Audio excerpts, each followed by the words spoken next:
Hare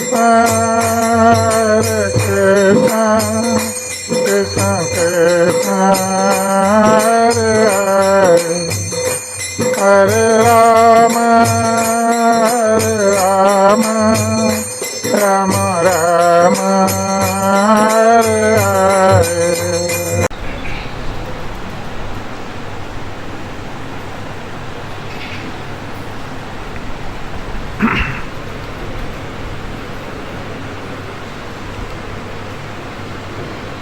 आज हमारे गौड़ीय वैष्णव परंपरा के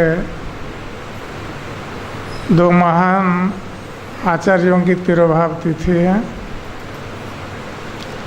इसलिए इस अवसर पर हम उनके गुणगान करेंगे या गुणगान करने का प्रयास करेंगे। वस्तुतः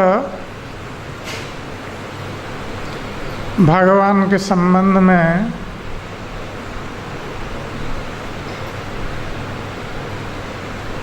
जिस ग्रंथ में विस्तार पूर्वक वर्णन है, जिसको हम श्रीमद् भागवतम कहते हैं, वो ग्रंथ भागवत है और श्रीमद् भागवत के सिद्धांत के अनुसार जो भक्ति में जीवन व्यतीत करते हैं वे व्यक्ति भागवत हैं। तो आज श्रील रूप गोस्वामी प्रभुपाद जिनकी शुभ तिरोभाव तिथि है और उनके साथ साथ श्रील गौरीदास पंडित उनकी भी तिरोभाव तिथि है।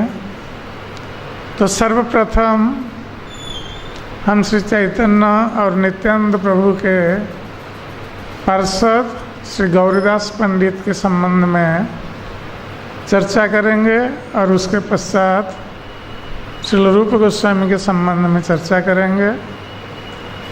यद्यपि उनके गुण अगाध समुद्र के समान है, अनंत है। जिस प्रकार भगवान अनंत हैं और उनकी कथा अनंत है, उसी प्रकार उनके महान भक्तों की कथा भी अनंत है। इसलिए थोड़े समय में हम पर्याप्त रूप से उनका गुणगान नहीं कर पाएंगे, किंतु जितना संभव हो सके हम करने का प्रयास करेंगे।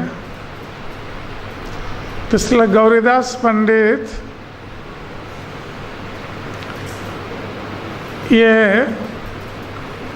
अंबिका कालना में रहते थे, जो वर्धमान जिले में स्थित हैं और नवद्वीप के निकटवर्ती हैं और गंगा के तट पर स्थित हैं ये अंबिका कालना। और उस गंगा के आर पार शांतिपुर हैं जहाँ अद्वैत आचार्य निवास करते थे। तो ये गौरीदास पंडित के पिताजी का नाम था कंसारी मिश्र और माताजी का नाम था कमला देवी। तो ये 6 भ्राता थे। तो इनमें से गौरीदास पंडित, 6 भ्राताओं में से गौरीदास पंडित और सूर्यदास, ये दोनों बहुत प्रसिद्ध हुए हैं, क्योंकि श्री चैतन्य और नित्यानंद प्रभु के साथ इनकी जो प्रेम पूर्ण लीलाएं हैं ये अत्यंत आस्वादनीय है। गौरीदास पंडित के ज्येष्ठ भ्राता सूर्यदास सरखेल ये नित्यानंद प्रभु के ससुर थे, अर्थात इनकी 2 कन्याएं वसुधा और जानवा, ये दोनों ने नित्यानंद प्रभु के साथ विवाह किया था। और आज भी वो स्थान वहाँ दृष्टिगत होता है अंबिका कलना में, जहाँ गौरीदास पंडित का गृह है, उसके पास है सूर्यदास सर्कल का निवास स्थान, और जहाँ पर नित्यानंद प्रभु का विवाह हुआ था वो स्थान भी अभी भी है। तो विशेष रूप से गौरीदास पंडित ये गौर नित्यानंद के प्रमुख भक्त थे।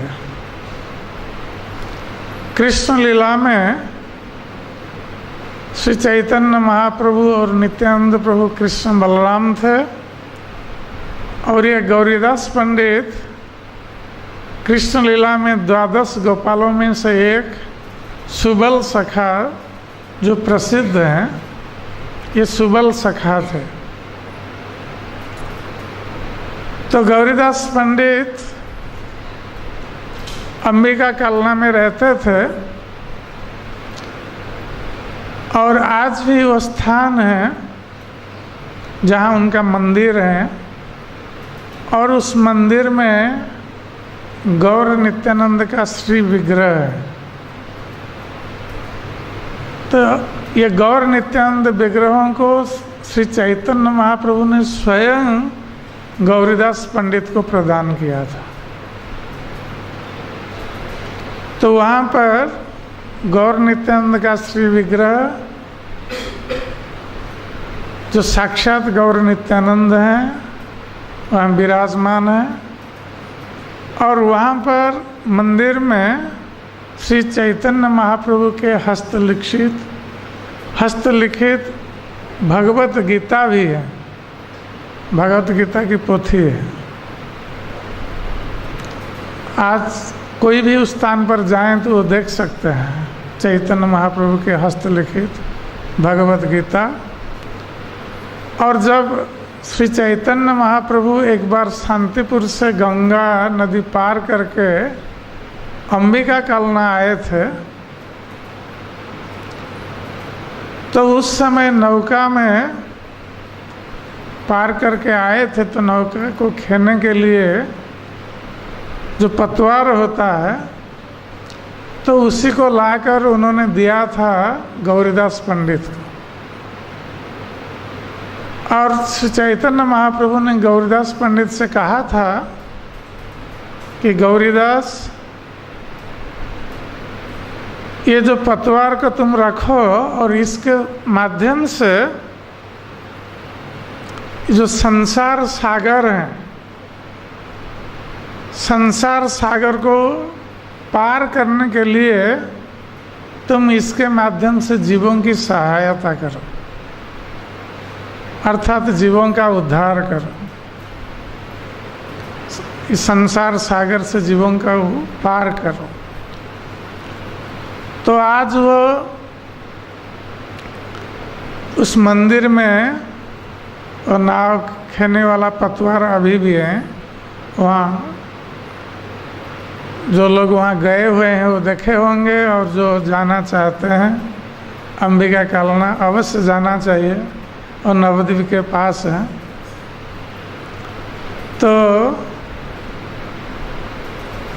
उस पतवार को देख सकते हैं। और गौर नित्यानंद विग्रह वहाँ पर अत्यंत प्रसिद्ध विग्रह है। जब श्री चैतन्य महाप्रभु ने संन्यास लेने के लिए निश्चय किया, तो नित्यानंद प्रभु के साथ श्री चैतन्य महाप्रभु अंबिका कलना गए थे गौरीदास पंडित से विदा लेने के लिए। तो जब वो गौरीदास पंडित के घर पर पहुँचे और गौरीदास पंडित को कहा कि वो संन्यास लेने जा रहे हैं जगत के कल्याण के लिए, तो गौरीदास पंडित इस बात को सहन नहीं कर सके, क्योंकि वो सोच रहे थे कि अब चैतन्य महाप्रभु संन्यास लेने के उपरांत उनसे मिलना उनके लिए संभव नहीं होगा। इसलिए वो बहुत दुखी हो गए गौरीदास पंडित। तो गौरीदास पंडित को सांत्वना देने के लिए श्री चैतन्य महाप्रभु और नित्यानंद प्रभु ने उनके आंगन में संकीर्तन प्रारंभ किया। तो श्री चैतन्य महाप्रभु कीर्तन में नाच रहे हैं गौरीदास पंडित के आंगन में, और नित्यानंद प्रभु हरि हरि ध्वनि कर रहे हैं।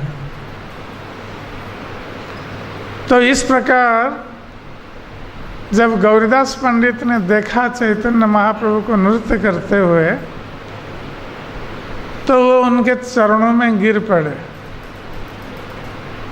और चरणों में गिरकर गौरीदास पंडित ने कहा श्री चैतन्य महाप्रभु से कि प्रभु, आपका विरह मुझसे सहा नहीं जाएगा, इसलिए आपके चरणों में मेरा विनम्र निवेदन है कि आप दोनों गौर नित्यानंद मेरे घर पर ही रहे, मेरे गृह को त्याग करके अन्यत्र न जाए।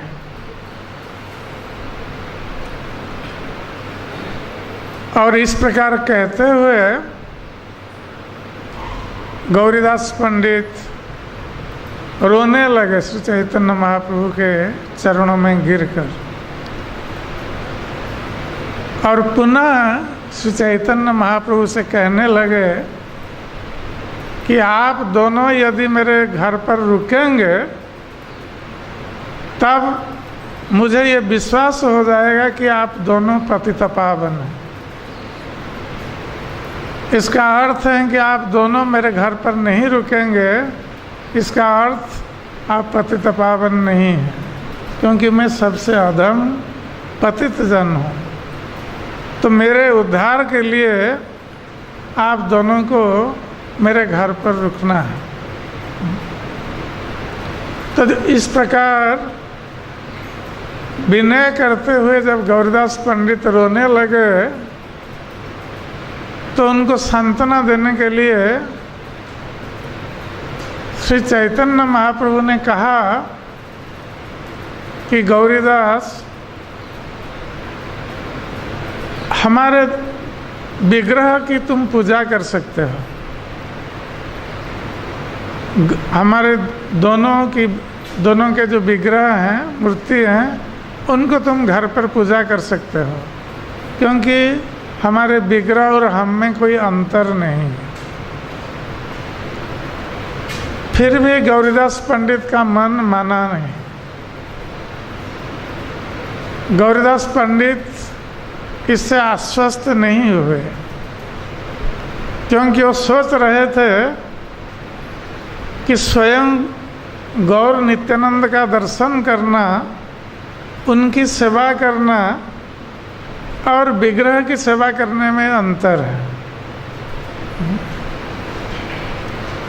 तो जब वो इस प्रकार दुखी होकर दीर्घ श्वास छोड़ने लगे, तो चैतन्य महाप्रभु समझ गए कि गौरीदास पंडित को मेरी बातों पर विश्वास नहीं हो रहा है, कि मेरे विग्रह और मुझ में कोई अंतर नहीं है। इसलिए श्री चैतन्य महाप्रभु ने गौरीदास पंडित से कहा कि गौरीदास, तुम इस प्रकार विनम्र भाव को त्याग दो, हम तुम्हारे प्रेम के वशीभूत हैं, क्योंकि भगवान भक्त के प्रेम से वशीभूत होते हैं। भक्ति वश माधव। इसलिए श्री चैतन्य महाप्रभु ने कहा कि तुम्हारे प्रेम से वशीभूत होकर हम वचन देते हैं कि हम तुम्हारे घर पर रुकेंगे। तो यह कहकर श्री चैतन्य महाप्रभु ने तुरंत अपने समान, गौर नित्यानंद के समान 2 मूर्ति लाकर वहाँ पर रख दिए अपने पास गौरीदास पंडित के सामने। तो गौरीदास पंडित आश्चर्यचकित हो गए। वो देख रहे हैं कि गौर नित्यानंद खड़े हैं और उनके साथ साथ ये दोनों मूर्ति भी वहाँ पर खड़ी है, गौर नित्यानंद की मूर्ति, और इन चारों में कोई अंतर नहीं दिखाई पड़ रहा है। तो गौरीदास पंडित आश्चर्यचकित हो गए। तो चैतन्य महाप्रभु ने कहा कि गौरीदास, अब तुम हम चारों की सेवा करो। क्योंकि गौरीदास को विश्वास नहीं हो रहा था कि मूर्ति और भगवान में अंतर है, ये दोनों समान नहीं हैं। इसलिए अब चैतन्य महाप्रभु ने कहा कि हम चारों की तुम सेवा करो।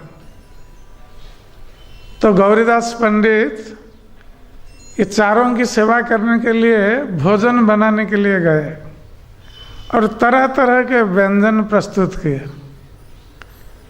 तरह तरह के व्यंजन प्रस्तुत करके चारों को एक साथ भोग लगाया। तो गौरीदास पंडित देख रहे हैं कि चारों अपने पात्र से लेकर खा रहे हैं उनके सामने। तो गौरीदास पंडित को कोई अंतर प्रतीत नहीं हुआ कि ये कौन मूल गौर निताई है और कौन मूर्ति है, क्योंकि ये चारों एक समान दिख रहे हैं और चारों खा रहे हैं एक साथ। तो इस प्रकार गौरीदास पंडित बहुत प्रसन्न हो गए। अब श्री चैतन्य महाप्रभु ने कहा कि गौरीदास, तुम्हें विश्वास दिलाने के लिए हम तुमसे मांग कर खाएंगे, और तुम चाहे हम चारों में से किसी को रख लो, जैसी तुम्हारी इच्छा है। तो गौरीदास ने सोचा कि ठीक है, अब उनको पता नहीं चल रहा ये चारों में कौन मूर्ति है और कौन मूल गौर निताई है। फिर भी उन्होंने गौर निताई को ही रखा। तो देखा कि जो दूसरे गौर निताई है वो चल दिए। तो वही गौर निताई अभी भी हैं अंबिका कालना में, जो साक्षात विराजमान है। इसलिए वहाँ के जो पुजारी हैं, जैसे हमारे यहाँ वृंदावन में बांके बिहारी जी हैं, तो अधिक समय के लिए पुजारी आप लोगों को दर्शन करने नहीं देता है बांके बिहारी को, क्योंकि पुजारी को भय है कि भगवान तो भक्त के वशीभूत होते हैं, कोई भक्त ऐसा आकर पहुंच जाएगा भगवान को साथ लेकर चला जाएगा, इसलिए बंद कर देते हैं पर्दा।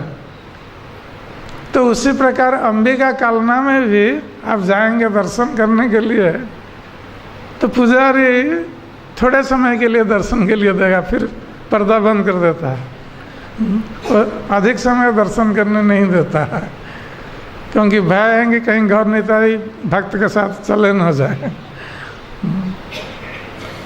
तो वही गौर निताई विग्रह अभी भी हैं। तो गौरीदास पंडित ने प्रेम पूर्वक उनकी सेवा की। तो एक दिन गौरीदास पंडित जब सेवा कर रहे थे गौर निताई की,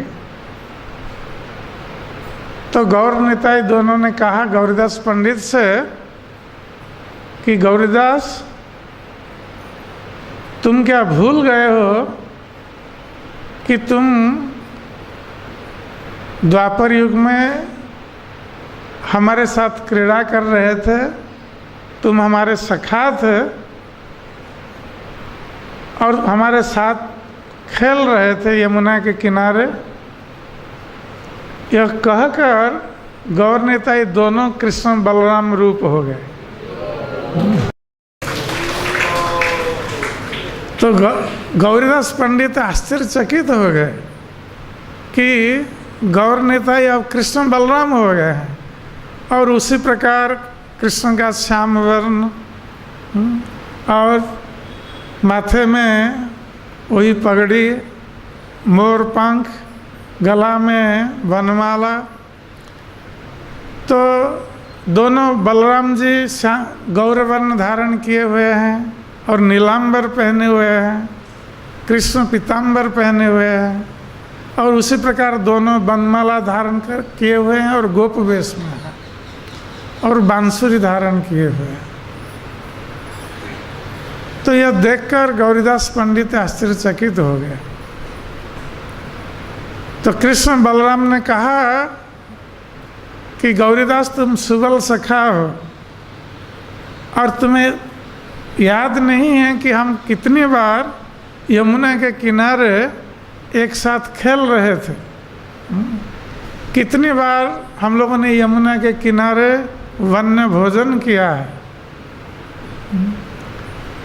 तो इस प्रकार कहते हुए जब कृष्ण बलराम ने गौरीदास पंडित को याद दिला दिया तो गौरीदास पंडित सुबल सखा के भाव में आ गए, और उसी प्रकार कृष्ण बलराम के साथ वो व्यवहार करने लगे। किंतु बाद में फिर उनका आवेश टूट गया, तो वो गए, कृष्ण बलराम फिर अपने गौर निताई रूप में आ गए। तो गौरीदास पंडित गए भगवान के लिए भोजन बनाने के लिए। तो गौरीदास पंडित जब भोजन बनाने के लिए जाते थे तो प्रतिदिन कई तरह के व्यंजन प्रस्तुत करते थे गौर निताई के लिए। यहाँ तक कि जब वो वृद्ध हो गए, वृद्धावस्था को प्राप्त हुए गौरीदास पंडित, तो वृद्धावस्था में भी वो तरह तरह के व्यंजन प्रस्तुत करने में आनंद प्राप्त करते थे। यद्यपि उनको बहुत परिश्रम होता था, फिर भी वो आनंद प्राप्त करते थे गौर निताई को खिलाने में, क्योंकि गौर निताई मांग मांग करके खाते थे उनसे, ये दो वो दो, ये क्यों नहीं दिया। तो उनको बहुत आनंद आता था खिलाने में। किंतु गौर निताई ने देखा कि अब गौरीदास पंडित वृद्ध हो गए हैं और उनको अब बहुत कष्ट हो रहा है वृद्धावस्था में, तरह तरह के व्यंजन प्रस्तुत करने के लिए परिश्रम करना पड़ रहा है। तो गौर निताई ने कई बार उनको मना किया।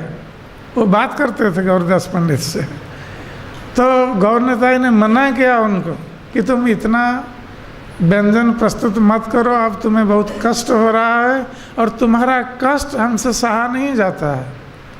भगवान कह रहे हैं गौरीदास पंडित से कि तुम वृद्धावस्था में इतना कष्ट कर रहे हो हमारे लिए, हमसे सहा नहीं जाता है। किंतु गौरीदास पंडित नहीं मानते थे गौर निताई की बात। वो फिर भी कष्ट होने पर भी तरह तरह के व्यंजन प्रस्तुत करते थे। तब एक दिन गौरीदास पंडित व्यंजन प्रस्तुत करने में लगे हुए हैं, और जब आकर भोग लगा रहे हैं तो गौर निताई ने उस दिन भोजन नहीं किया। वो रूठ गए गौरीदास पंडित के ऊपर, यह हमारी बात नहीं मानता है और तरह तरह का कष्ट करके व्यंजन प्रस्तुत करता है, आज हम नहीं खाएंगे। तो गौर निताई ने ऐसा निश्चय करके वो बैठ गए और खाना उस दिन नहीं खाए। तो गौरीदास पंडित आए और देखा कि सब भोजन की थाली ऐसे ही है, गौर निताई नहीं खा रहे हैं। तो वो समझ गए कि ये मेरे ऊपर क्रोधित है, रूठे हुए हैं, मैं इनकी बात नहीं सुनता। तो गौरीदास पंडित ने दोनों को कहा कि आप दोनों को अगर नहीं खाना है तो मुझसे इतना क्यों रसोई बनवाते थे? हाँ? मैं क्यों इतना रसोई बना रहा था? तो अब यदि नहीं खाना है दोनों को, ठीक है, कल से मैं कुछ नहीं बनाऊंगा, केवल कुछ साग बना दूंगा, साग और भात, यही इतना खाना है। तो ये कह करके गौरीदास पंडित स्वयं उपवास रहे, उन्होंने भी खाना नहीं खाया। तब गौर नेता ने देखा कि अब भक्त उपवास हैं, अब उनको खाना पड़ेगा। तब फिर वो बोले कि ठीक है हम अब खाते हैं, तुम रूठो मत। फिर खाने लगे। तो इस प्रकार गौर नेता व्यवहार करते थे गौरीदास पंडित के साथ। तो एक बार श्री चैतन्य महाप्रभु के आविर्भाव तिथि के अवसर पर, आविर्भाव तिथि और 3 दिन बाकी था, तो गौरीदास पंडित किसी शिष्य के घर गए थे कुछ अर्थ संग्रह करने के लिए, क्योंकि चैतन्य महाप्रभु की आविर्भाव तिथि मनाना है, उत्सव करना था। तो वो चले गए थे। अपने शिष्य जिनका नाम हृदय था, बाद में हृदय चैतन्य पड़ा, उन्हीं को गौर निताई की सेवा का भार अर्पित करके गए थे गौरीदास पंडित। किंतु जब चैतन्य महाप्रभु की आविर्भाव तिथि निकट हो गई और गौरीदास पंडित नहीं लौटे, तो हृदय चैतन्य को चिंता हुई कि कैसे उत्सव करना होगा, अब गुरु महाराज नहीं है, तो अब मैं क्या करूं? गुरु महाराज की अनुपस्थिति में मैं कैसे उत्सव करूं? फिर भी गुरु महाराज का स्मरण करके उन्होंने निमंत्रण पत्र भेजा सब भक्तों के पास, और शिष्य लोग जो थे गौरीदास पंडित के, उनके पास निमंत्रण पत्र भेजा चैतन्य महाप्रभु की आविर्भाव तिथि के अवसर पर उत्सव के लिए। तो चैतन्य महाप्रभु की आविर्भाव तिथि की पूर्व संध्या पर गौरीदास पंडित लौट कर आ गए, और आकर उन्होंने सुना कि उनका शिष्य हृदय चैतन्य, उन्होंने गुरु की अनुमति के बिना अपने आप निमंत्रण पत्र भेज दिया है भक्तों के पास और शिष्यों के पास। तो गौरीदास पंडित को ये अच्छा नहीं लगा शिष्य का स्वतंत्र आचरण, क्योंकि शिष्य गुरु की अनुमति के बिना कुछ नहीं करना चाहिए था उसको। तो उन्होंने हृदय चैतन्य से कहा कि तुमने स्वतंत्र आचरण किया है, मेरे अनुमति के बिना तुमने निमंत्रण पत्र भेजा है, अब तुम्हारा स्थान यहाँ पर नहीं है, तुम यहाँ से चले जाओ। तो हृदय चैतन्य गुरु के आदेश से दुखी होकर उनके मंदिर से चले गए और गंगा के तट पर एक वृक्ष के नीचे वहाँ बैठे रहे। और दूसरे दिन चैतन्य महाप्रभु की आविर्भाव तिथि है, तो कुछ भक्त लोग वहाँ आने लगे, और किसी ने, कोई धनी व्यक्ति कुछ धन लाकर हृदय चैतन्य को दिया चैतन्य महाप्रभु की आविर्भाव तिथि मनाने के लिए। किंतु हृदय चैतन्य ने वो धन नहीं रखा, उसको अपने गुरु महाराज के पास भेज दिया। किंतु गौरीदास पंडित को जब पता चला कि कोई धनी व्यक्ति को हृदय चैतन्य ने भेजा है, उनके पास कोई धन लेकर आया है चैतन्य महाप्रभु की आविर्भाव तिथि उत्सव मनाने के लिए, तो गौरीदास पंडित ने उस व्यक्ति को हृदय चैतन्य के पास भेज दिया कहा कि तुम जाकर ये धन उसी को दो वही उत्सव करेगा उधर। तो गौरीदास पंडित अपने मंदिर में उत्सव करने के लिए व्यवस्था कर रहे थे, और हृदय चैतन्य जो गंगा नदी के तट पर वृक्ष के नीचे बैठे हुए थे, वहीं पर वो चैतन्य महाप्रभु के आविर्भाव तिथि का उत्सव, अब उनको धन प्राप्त हुआ था तो उसी के माध्यम से वो मना रहे थे।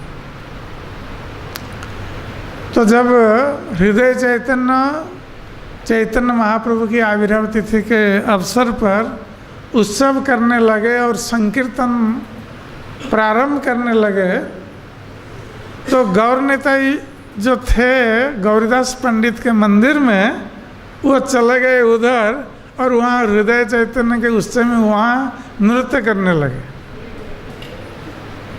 तो गौरीदास पंडित जब मंदिर में गए तो देखते हैं कि गौर निताई वहाँ नहीं है, क्योंकि जो पुजारी था, वास्तविक पुजारी गया था देखने के लिए, भोग लगाने के लिए।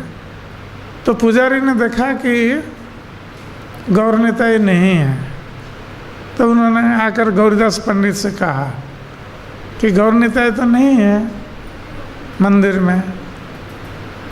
तो गौरीदास पंडित समझ गए कि गौर निताई कहाँ गए तो ये मन ही मन हंसने लगे गौरीदास पंडित, और उन्होंने हाथ में एक डंडा लिया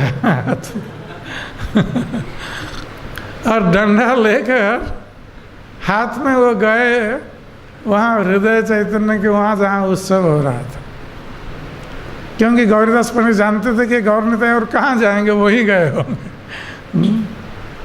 तो जाकर वो देखते हैं कि वहाँ दोनों नाच रहे हैं, दोनों भाई हृदय चैतन्य के उत्सव में। तो वो डंडा लेकर जब उनके पास पहुँचे तो गौर निताई डर गए क्योंकि ये कृष्ण लीला में सुबल सखा थे तो गौर निताई डर गए, और डर के मारे तुरंत उन्होंने क्या किया, तो उनके शिष्य गौरीदास पंडित के शिष्य हृदय चैतन्य, उनका नाम हृदय था, तो उनके हृदय मंदिर में प्रवेश कर गए गौर निताई।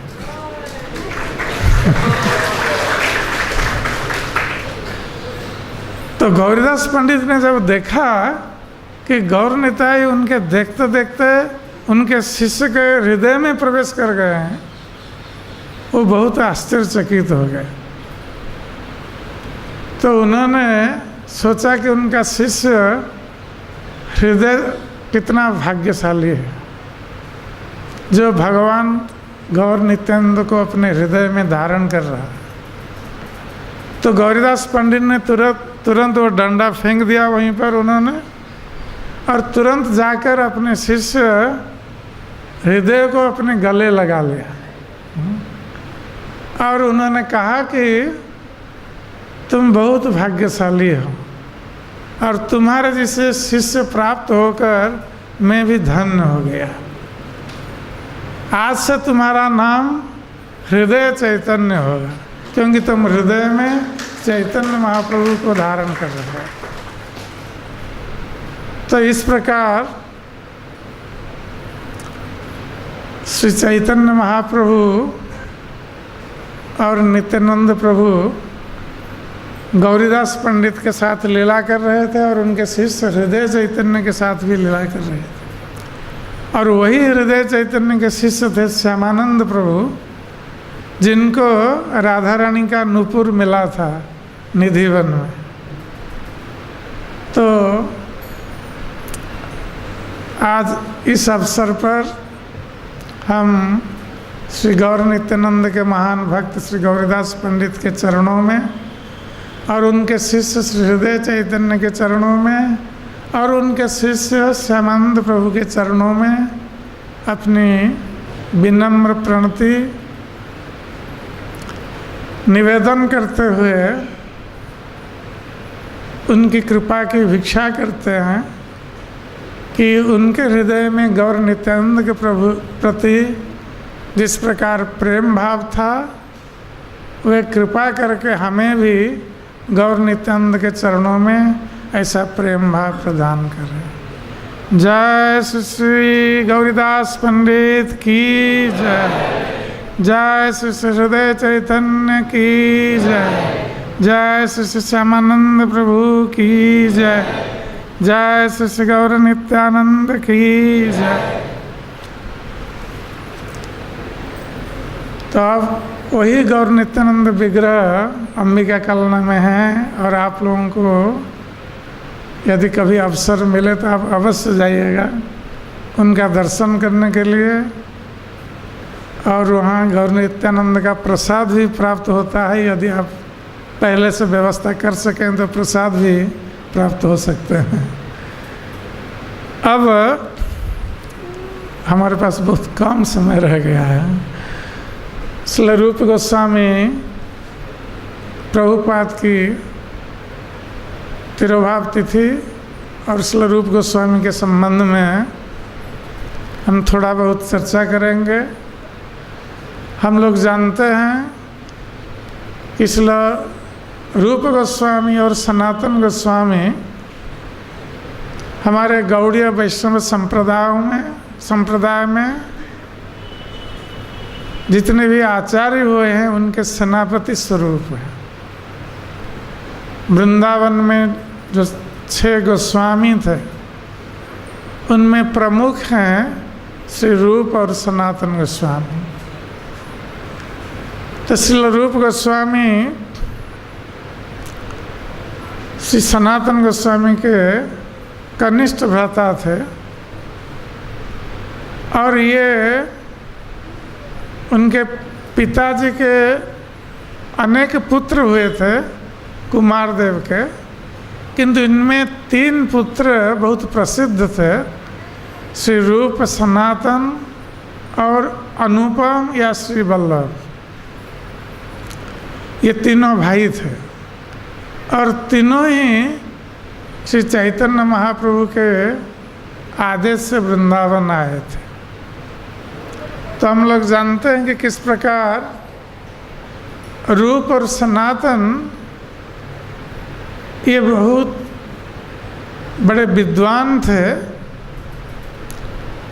और श्री चैतन्य महाप्रभु को प्राप्त होने के लिए सर्वदा व्याकुल रहते थे। यद्यपि ये नवाब हुसैन शाह के दरबार में मंत्री के रूप में कार्य करते थे, क्योंकि हुसैन शाह के जो गुरु थे मौलवी, उन्होंने कहा था उसको कि तुम यदि समृद्ध होना चाहते हो, वैभव को प्राप्त करना चाहते हो, राज्य संपत्ति प्राप्त करना चाहते हो, तो ये दोनों को तुम मंत्री के रूप में नियोजित करो। तो इसलिए हुसैन शाह ने बलपूर्वक रूप और सनातन को अपने मंत्री के रूप में नियुक्त किया था। यद्यपि रूप सनातन नहीं चाहते थे कि मुसलमान शासक के मंत्री बनने के लिए, किंतु वह बाध्य थे, अन्यथा हुसैन शाह उनको दंडित कर सकता था। और उनके मंत्रित्व में हुसैन शाह की राज्य संपत्ति और धन वैभव में वृद्धि होने लगी,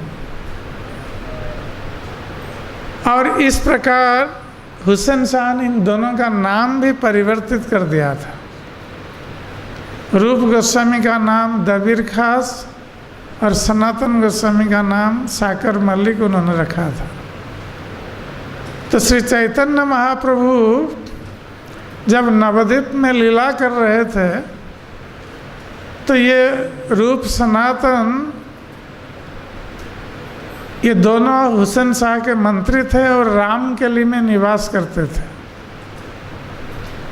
तो रूप गोस्वामी ने अत्यंत विनम्रतापूर्वक श्री चैतन्य महाप्रभु के पास एक पत्र भेजा था, क्योंकि रूप सनातन श्री चैतन्य महाप्रभु का दर्शन करना चाह रहे थे। और उनके चरणों में शरण ग्रहण करना चाह रहे थे। तो जब श्री चैतन्य महाप्रभु को रूप गोस्वामी का पत्र मिला तो श्री चैतन्य महाप्रभु उनके विनम्रता से बहुत प्रसन्न हुए और प्रसन्न होकर उन्होंने एक पत्र भेजा उनके पास, उनको सांत्वना देने के लिए। और उस पत्र में उन्होंने इस प्रकार लिखा था, एक श्लोक उद्धृत किया था, पर व्यसनिनी नारी व्यग्रापी गृह कर्मसु तत् एव आस्वादयति अंतर्नव संगरसायन। तो चैतन्य महाप्रभु ने कहा था इस श्लोक के माध्यम से ये संदेश भेजा था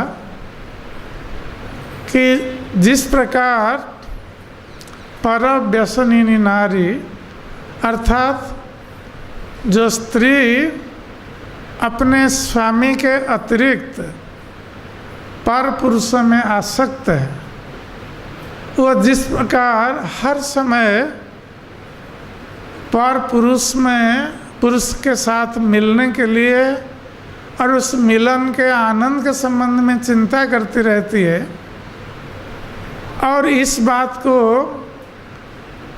कोई न जाने इसलिए घर के काम में सदा सर्वदा व्यस्त रहती है। तो बाह्य रूप से घर के काम में व्यस्त रहती है किंतु अंतर में पर पुरुष से मिलने की चिंता करती रहती है, उस मिलन रस का आनंद लेती रहती है। तो उसी प्रकार चैतन्य महाप्रभु ने रूप गोस्वामी से कहा था कि तुम दोनों अंतर में तुम्हारी निष्ठा होनी चाहिए मुझसे मिलने के लिए, किंतु बाह्य रूप से तुम यद्यपि हुसैन शाह के राजमंत्री हैं तो अपने कार्य में भी तुम लोगों को लगे रहना चाहिए। तो बाह्य रूप से राज कार्य करो और अंतर में सदा सर्वदा मेरे साथ मिलने के लिए उत्कंठा बनाए रखो। उचित समय आने पर तुम्हारे साथ मेरा मिलन होगा। तो इस प्रकार रूप और सनातन दोनों इस अवसर की प्रतीक्षा कर रहे थे कि कब वो समय आएगा जब वो चैतन्य महाप्रभु से मिलेंगे। तो श्री चैतन्य महाप्रभु ने जब संन्यास ग्रहण किया, संन्यास लेने के उपरांत वो नीलाचल में जाकर रहने लगे। तो नीलाचल से जब वृंदावन जाने के लिए श्री चैतन्य महाप्रभु ने मनस्थ किया तो वृंदावन जाने के लिए नीलाचल से वो गौड़देश होते हुए वो निकले। तो नीलाचल से गौड़देश में पहुंचकर वो पहले विद्यानगर में आकर रुके थे, उसके बाद नवद्वीप में कुछ काल निवास किया और वहीं बहुत सारे लोग उनका दर्शन करने आए। तो चैतन्य महाप्रभु जब नृत्य करके भावाविष्ट हो जाते थे, कृष्ण प्रेम में आविष्ट हो जाते थे, उनके भावपूर्ण नृत्य का दर्शन करने के लिए लाखों लोग एकत्रित हो जाते थे। तो चैतन्य महाप्रभु वहाँ से जब वृंदावन के लिए निकले तो उनके साथ लाखों लोग चल पड़े। तो उस समय चैतन्य महाप्रभु ने मनस्थ किया कि वो राम के लिए जाकर रूप सनातन को दर्शन दे। यद्यपि वृंदावन जाने के मार्ग में राम के लिए नहीं आता था, फिर भी श्री चैतन्य महाप्रभु ने मनस्थ किया कि वह राम के लिए इसलिए जाएंगे क्योंकि रूप सनातन को दर्शन देंगे। तो जब श्री चैतन्य महाप्रभु राम के लिए में पहुँचे और वहाँ गंगा के तट पर एक वृक्ष के नीचे बैठकर वह संकीर्तन कर रहे थे और बहुत सारे भक्त लोग उनको घेरे बैठे थे।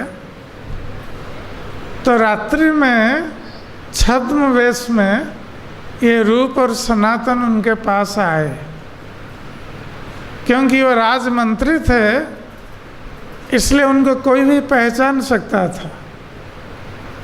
और ये संवाद हुसैन शाह के पास पहुंच सकता था। यद्यपि हुसैन शाह चैतन्य महाप्रभु के प्रभाव को देखकर वो समझ गया था कि श्री चैतन्य महाप्रभु कोई साधारण साधु नहीं है, वो स्वयं ईश्वर है। इसलिए उन्होंने राज्य में घोषणा की थी कि चैतन्य महाप्रभु के कार्य में कोई बाधा उत्पन्न न करे, उनको स्वच्छंद रूप से विचरण करने दें उनके राज्य में।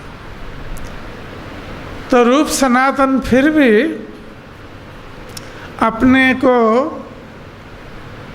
गुप्त रखने के लिए वो छद्मवेश धारण किए हुए श्री चैतन्य महाप्रभु के पास पहुँचे।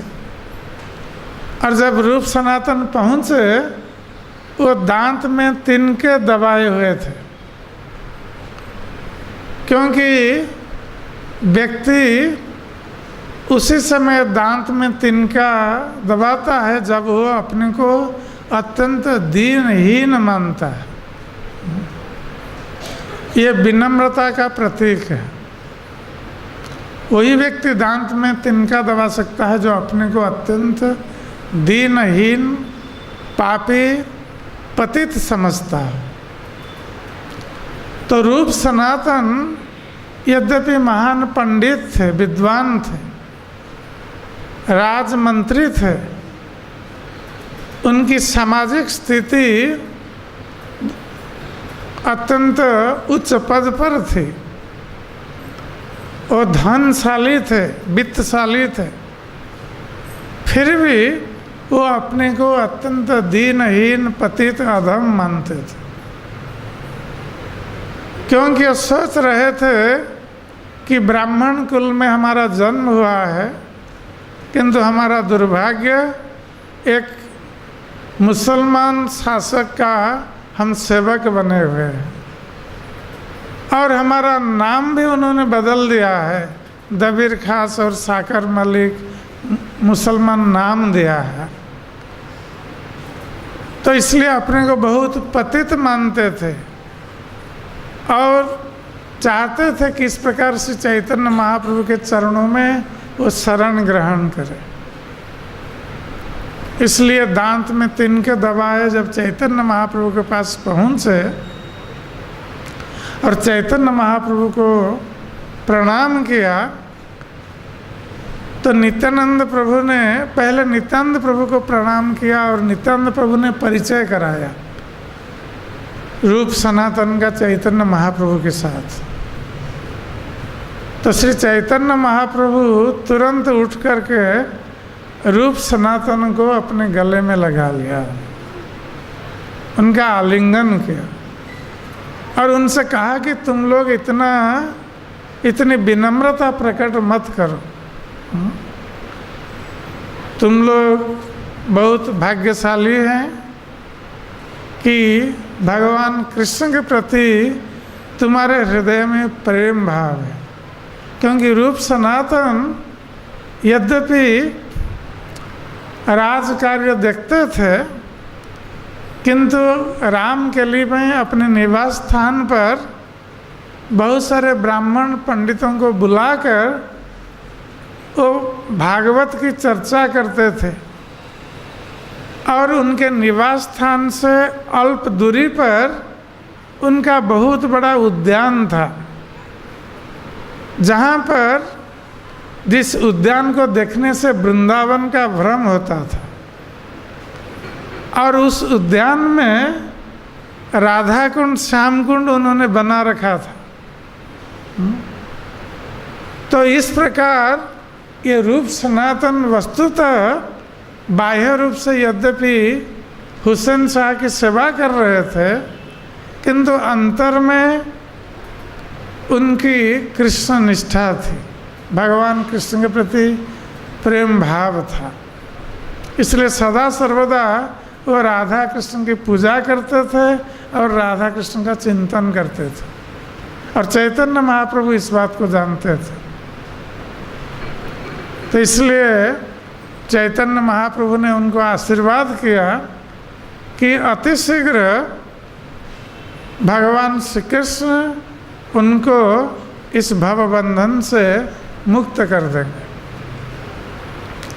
तब जब भक्तों ने चैतन्य महाप्रभु के आशीर्वाद को सुना तो भक्तों ने रूप सनातन से कहा कि तुम लोगों का अब उद्धार हो गया। जब चैतन्य महाप्रभु ने ऐसा आशीर्वाद दिया है कि भवबंधन से तुम्हारी मुक्ति अतिशीघ्र होगी, तुम्हारी मुक्ति हो ही गई। और उसके थोड़े दिन पश्चात रूप गोस्वामी ने राज कार्य को त्याग दिया। उनके पास जो धन था, कुछ धन वो ब्राह्मण वैष्णवों को दान में दे दिए, कुछ धन अपने परिवार वालों के भरण पोषण के लिए प्रदान किए, और कुछ धन भविष्य के लिए उन्होंने रखा। और उसके पश्चात जब उन्होंने सुना कि श्री चैतन्य महाप्रभु अब दूसरी बार नीलाचल से वृंदावन गए हुए हैं, तो उन्होंने तुरंत गृह त्याग दिया और वृंदावन के उद्देश्य से निकल पड़े रूप गोस्वामी। उसके पश्चात सनातन गोस्वामी जो अब और राजकार्य करना नहीं चाहते थे, वे जब राजकार्य करने नहीं गए असुस्थता का बहाना बनाकर, तो हुसैन शाह ने अपने राज वैद्य को भेजा और देखा कि सनातन गोस्वामी ब्राह्मण के साथ भागवत की चर्चा कर रहे हैं और उनका स्वास्थ्य ठीक है। तो उन्होंने समझाया सनातन गोस्वामी को कि वे राजकार्य क्यों नहीं करना चाह रहे। तो सनातन गोस्वामी ने जब कहा कि अब उनको राजकार्य करने की इच्छा नहीं है, अब तो वो श्री चैतन्य महाप्रभु के चरणों में शरण ग्रहण करना चाह रहे हैं, तो हुसैन शाह ने उनको बंदी बना लिया और बंदीशाला में उनको डाल दिया। तब रूप गोस्वामी को जब पता चला कि इस प्रकार सनातन गोस्वामी बंदी जीवन व्यतीत कर रहे हैं, तो उन्होंने समाचार भेजा उनके पास कि मैंने जो कुछ धन रखा है भविष्य के लिए, आप उसका उपयोग कीजिए और किसी भी तरह बंदीशाला से आप निकल आइए। तो सनातन गोस्वामी ने उस धन का उपयोग करके जो बंदीशाला का रक्षक था उसको कुछ धन देकर, वो कुछ बहाना बनाकर वो निकल आए और बहुत कष्ट करते हुए वो वृंदावन की ओर चल पड़े। तो जब चैतन्य महाप्रभु वृंदावन आकर लौट रहे थे, नीलाचल लौट रहे थे, तो रूप गोस्वामी के साथ प्रयाग में उनकी भेंट हुई। तो प्रयाग में दशाश्वमेध घाट पर श्री चैतन्य महाप्रभु ने रूप गोस्वामी को भक्ति रस के संबंध में उपदेश प्रदान किया था। तो श्री चैतन्य महाप्रभु ने 10 दिन तक रूप गोस्वामी को उपदेश प्रदान किया था भक्ति रस के संबंध में। इसलिए रूप गोस्वामी हमारे संप्रदाय में भक्ति रस के आचार्य हैं, जिन्होंने श्री चैतन्य महाप्रभु की मनोभीष्ट को इस संसार में स्थापित किया है। चैतन्य महाप्रभु के मनोभाव को जानते थे रूप गोस्वामी। श्री चैतन्य मनोभीष्टं स्थापितं येन भूतले स्वयं रूप कदा मह्यं ददाति स्वपदान्तिकम्। तो चैतन्य महाप्रभु के हृदय की बात को रूप गोस्वामी समझ जाते थे, क्योंकि जगन्नाथपुरी में रथ यात्रा के समय जब चैतन्य महाप्रभु जगन्नाथ के रथ के सामने नृत्य कर रहे थे, तो उस समय उनके मन में एक भाव आया था। जिस प्रकार जब भगवान श्री कृष्ण सूर्य ग्रहण के अवसर पर जब कुरुक्षेत्र आए हुए थे, तो उस समय भगवान कृष्ण का दर्शन करने के लिए ब्रजवासीगण कुरुक्षेत्र गए हुए थे।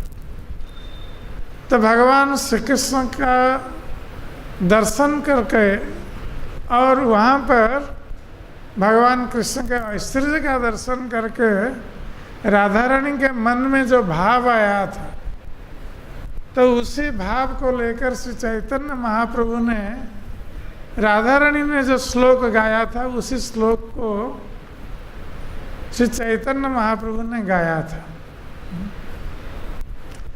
यह कौमारहर सयवैवर स्थायव चैत्रक्षप स्नेनो मिलितमालति सुरभय प्रौढ़ा कदम्बानिला। तो राधा रानी ने उस समय कहा था कि अब वही कृष्ण जिन्होंने युवावस्था में मेरे यौवन को हरण किया था, जहाँ कौमार रसाय वैवर, तो वही कृष्ण अब विद्यमान है, वही मधुमास अब है, बसंत ऋतु है, और कृष्ण वही नायक है, मैं वही नायिका हूँ। किंतु मेरा मन अब इस कुरुक्षेत्र में नहीं लग रहा है। मेरा मन तो रेवा नदी के तट पर बेतसी कुंज में विहार करने के लिए उत्कंठित हो रहा है। तो इस प्रकार जब राधा रानी के मन में जो भाव उदित हुआ था, तो वही भाव चैतन्य महाप्रभु के मन में उदित हुआ था। श्री चैतन्य महाप्रभु राधा रानी के भाव में इस श्लोक का गान किया था, और रूप गोस्वामी ने सुना, और किसी को पता नहीं चला कि चैतन्य महाप्रभु ये क्या गा रहे हैं, उनके मन में क्या भाव का उदय हुआ। किंतु रूप गोस्वामी समझ गए थे चैतन्य महाप्रभु के मन में क्या भाव उदय हुआ। तो उसके अनुरूप रूप गोस्वामी ने एक श्लोक लिखा था। जब वो हरिदास ठाकुर के साथ रहते थे नीलाचल में, रूप गोस्वामी, तो उन्होंने एक श्लोक, इसके अनुरूप श्लोक लिखकर, तो हरिदास ठाकुर की कुटिया में उन्होंने कहीं खोस दिया था उस श्लोक को लिखकर ताड़पत्र में। और चैतन्य महाप्रभु जब एक बार आए थे हरिदास ठाकुर से मिलने के लिए, तो उन्होंने देखा कि हरिदास ठाकुर की कुटिया में ये ताड़पत्र का कुछ रखा हुआ है। चैतन्य महाप्रभु ने ले लिया और उसको जब पढ़ा, वो आश्चर्यचकित हो गए। तो उन्होंने पूछा हरिदास ठाकुर से, इसको किसने लिखा है? तो हरिदास ठाकुर ने कहा कि रूप गोस्वामी ने लिखा है इसको। तो चैतन्य महाप्रभु ने कहा, रूप मेरे हृदय के भाव को कैसे समझ गया? इस भाव को कोई नहीं समझ सकता था। ये रूप को कैसे पता चला मेरे हृदय में कैसा भाव आया था? तो इस प्रकार रूप गोस्वामी चैतन्य महाप्रभु के भाव को समझते थे। और चैतन्य महाप्रभु की विशेष कृपा थी रूप गोस्वामी के ऊपर। और उसके पश्चात वही प्रयाग में रूप गोस्वामी ने शिक्षा ग्रहण की चैतन्य महाप्रभु से भक्ति रस तत्व के ऊपर, और चैतन्य महाप्रभु का सानिध्य प्राप्त किया। उसके पश्चात वो चले गए वृंदावन चैतन्य महाप्रभु के आदेश से, वो वृंदावन चले आए। जब चैतन्य महाप्रभु बनारस गए तो उस समय सनातन गोस्वामी वहाँ पहुँच चुके थे। तो बनारस में 2 महीने तक चैतन्य महाप्रभु ने सनातन गोस्वामी को भक्ति के सिद्धांत के संबंध में शिक्षा प्रदान की।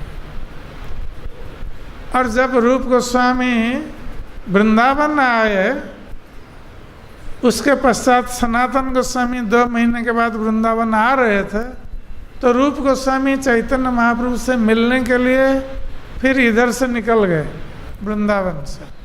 उनके साथ उनके छोटे भाई अनुपम थे।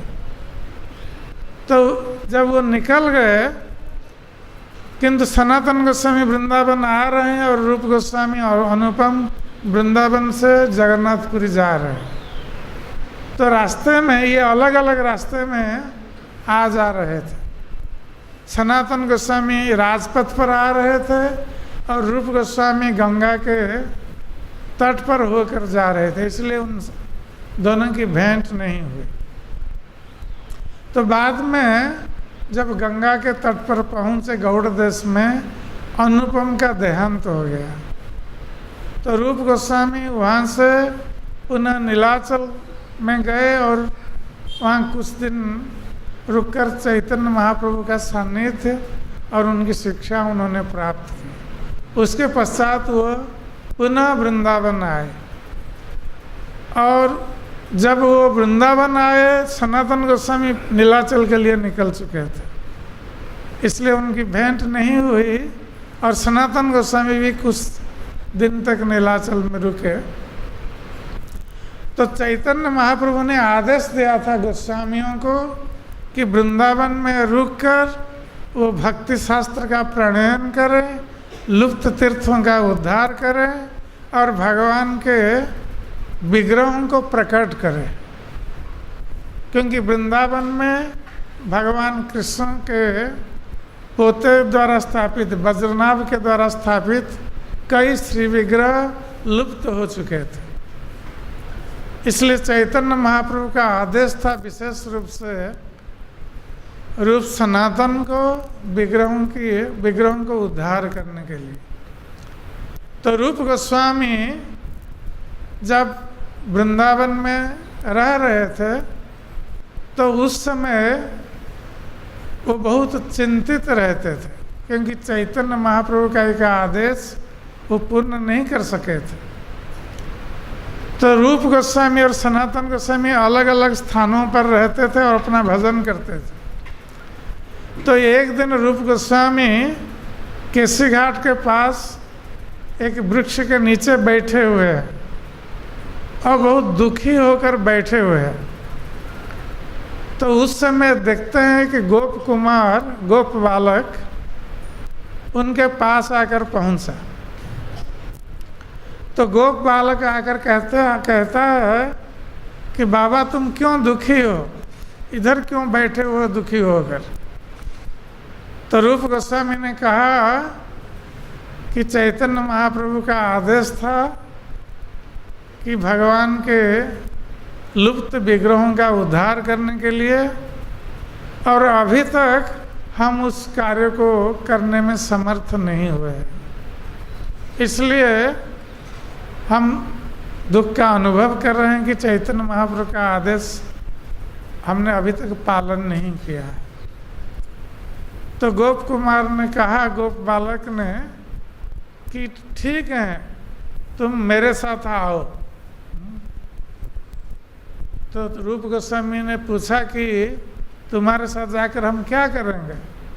तो उस गोप बालक ने कहा कि तुम जिसके लिए दुखी हो उस समस्या का समाधान हम बता रहे हैं, तुम मेरे साथ आओ। तो वो गोप बालक के साथ गए रूप गोस्वामी। तो गोप बालक जाकर वो जो गोमट टीला है, जो रंगनाथ मंदिर के सामने जहाँ गोविंद जी का मंदिर अभी है, तो वहाँ पहले एक टीला थी मिट्टी की।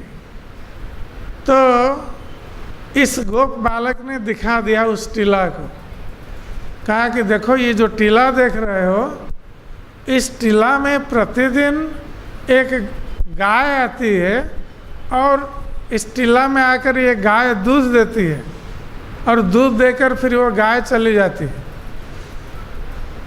और तुम्हारा यदि मेरी बात पर विश्वास नहीं है तो तुम कल यहाँ पर खड़े रहकर देखना इस दृश्य को। तो रूप गोस्वामी जब उस टीला की ओर देख रहे थे और सोच रहे थे कि वो टीला कैसी है, फिर पीछे मुड़कर देखते हैं कि वो गोप बालक नहीं है, वो गोप बालक अंतर्ध्यान हो गया। तो रूप गोस्वामी को आश्चर्य हुआ कि ये गोप बालक कौन था जो तुरंत ध्यान हो गया। तो रूप गोस्वामी आश्चर्यचकित होकर फिर दूसरे दिन उस स्थान पर आए देखने के लिए कि गोप बालक ने कहा था कि गाय आकर दूध देती है वहाँ। तो सचमुच रूप गोस्वामी ने देखा, थोड़ी देर बाद एक गाय वहाँ आई और आकर वहाँ दूध देने लगी उस टीला के ऊपर, और दूध देकर फिर वो गाय भी कहीं चली गई। तो उस दिन रूप गोस्वामी ये देखकर आश्चर्यचकित हुए और रात में वो सोए हुए हैं। तो रात में उन्होंने स्वप्न में देखा कि गोविंद देव आकर कह रहे हैं रूप गोस्वामी को कि रूप, मैं बहुत दिन से इस टीला के नीचे पड़ा हुआ, ये सुरभि गाय आकर यहाँ पर दूध देती है, किंतु मैं बहुत दिन से इसके नीचे पड़ा हुआ हूँ, तुम मेरा उद्धार करो यहाँ से। तो दूसरे दिन रूप गोस्वामी आसपास के गांव में जो गोपगण थे उनको बताया अपने स्वप्न के बारे में, और गोपों को साथ लेकर उस स्थान पर गए।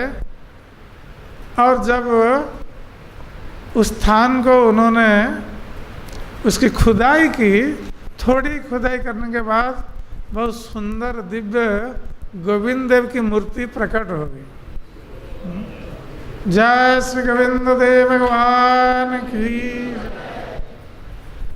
तो अति सुंदर विग्रह को देखकर रूप गोस्वामी बहुत प्रसन्न हो गए और चारों ओर ये संवाद परिव्याप्त हो गया ब्रज में कि गोविंद देव अब ब्रज में प्रकट हो गए।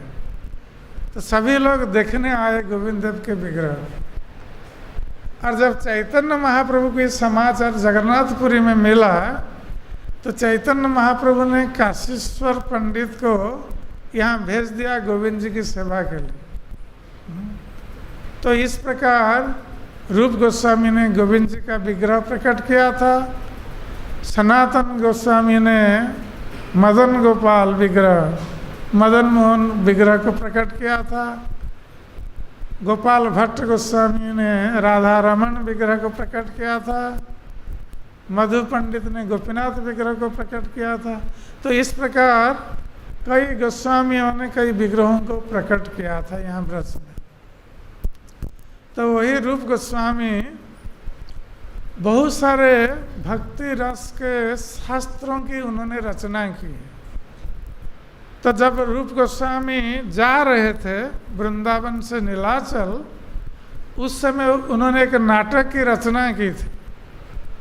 तो एक नाटक रचना कर रहे थे, नाटक की समाप्ति नहीं हुई थी।